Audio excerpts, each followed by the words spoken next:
Bonjour les résistants et bienvenue sur ma chaîne.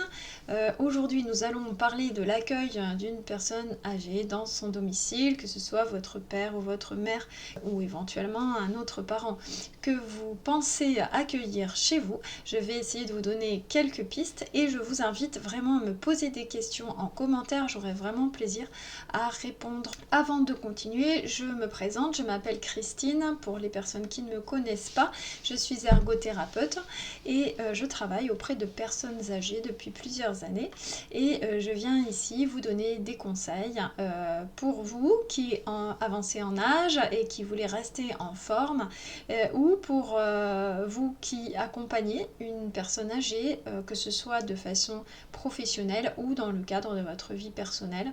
J'espère que vous pouvez profiter pleinement de mes vidéos. Je vous invite à les liker, je vous invite à les partager, vous pouvez vous abonner à ma chaîne et vous serez prévenu de la publication de mes nouvelles vidéos si vous cliquez sur la clochette. Je vous propose également des entretiens individuels, il en reste encore quelques-uns de gratuits.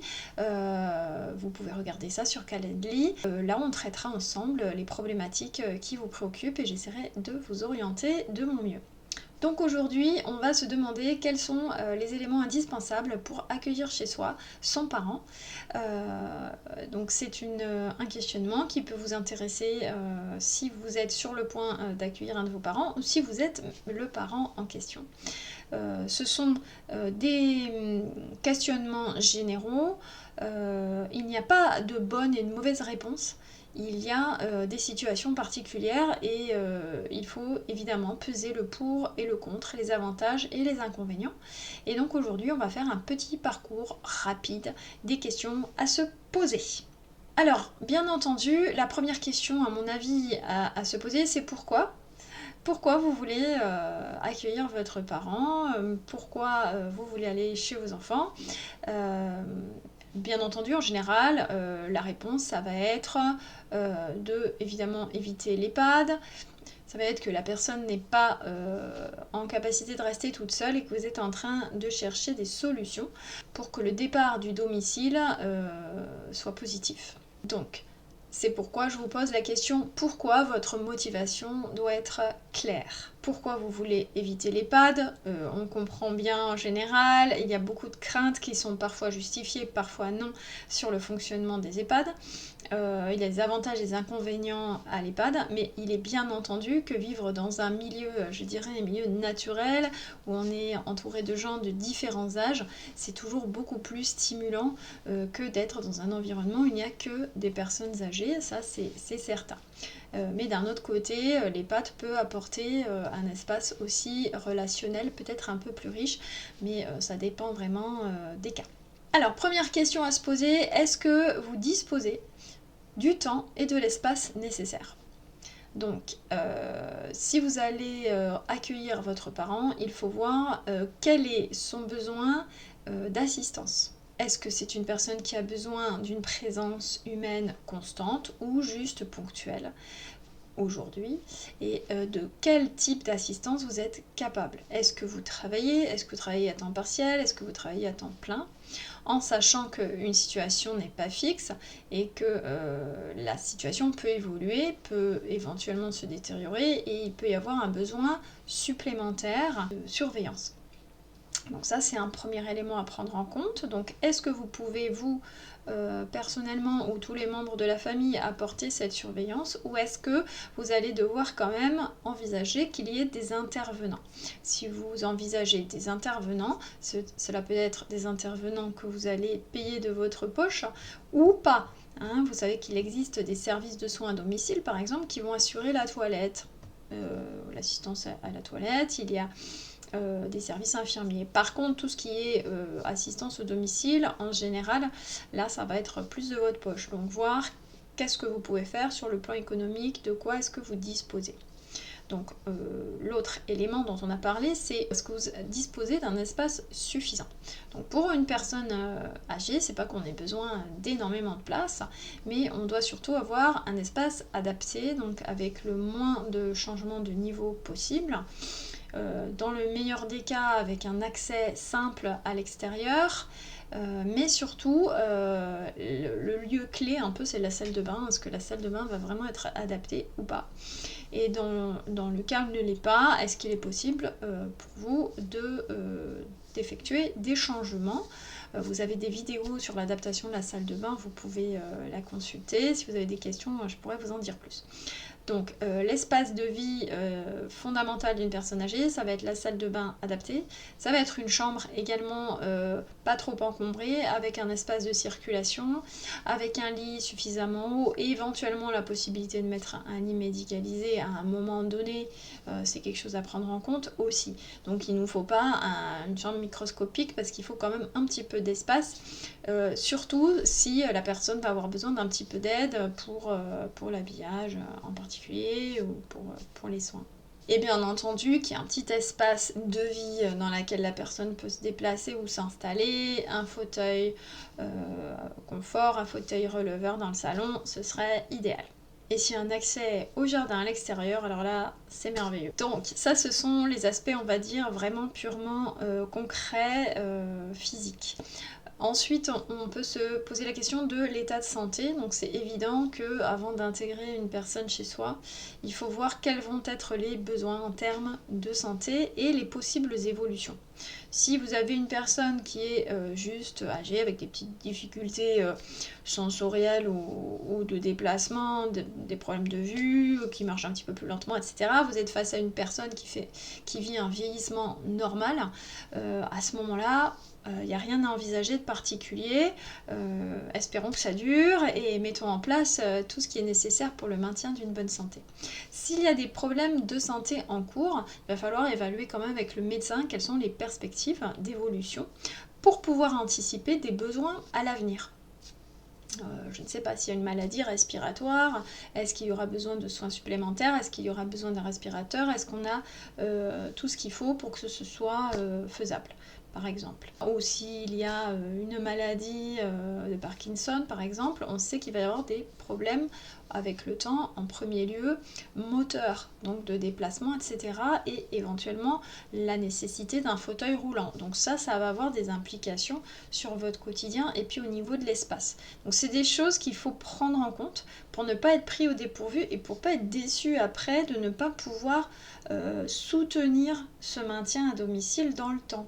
Donc si vous le prévoyez à l'avance, alors c'est sûr que c'est pas très très rigolo d'envisager une détérioration de son parent, mais en même temps, c'est ce qui va vous permettre de rester avec lui le plus longtemps possible et peut-être jusqu'à ces derniers jours, donc ce qui est en général le souhait de tout le monde. Donc voir avec l'équipe médicale qui se charge de la personne et avec la personne puisqu'elle est concernée et qu'il faut en parler avec elle et qu'il faut voir à quoi elle est prête. Est-ce qu'elle est prête à ce que ce lieu soit son lieu de vie jusqu'au bout, même si elle se détériore. C'est intéressant aussi d'en parler, de demander est-ce que tu es prêt, est-ce que ça t'embêtera si un jour tu peux pas trop te déplacer ou que moi je t'aide à la toilette ou tu voudras que ce soit quelqu'un d'autre qui le fasse, etc. Parler de tout ça, ça peut être intéressant. Je ne vous dis pas que c'est obligatoire, mais ça va vous permettre de vraiment d'envisager les choses sur du long terme et de pouvoir faire un projet qui va durer.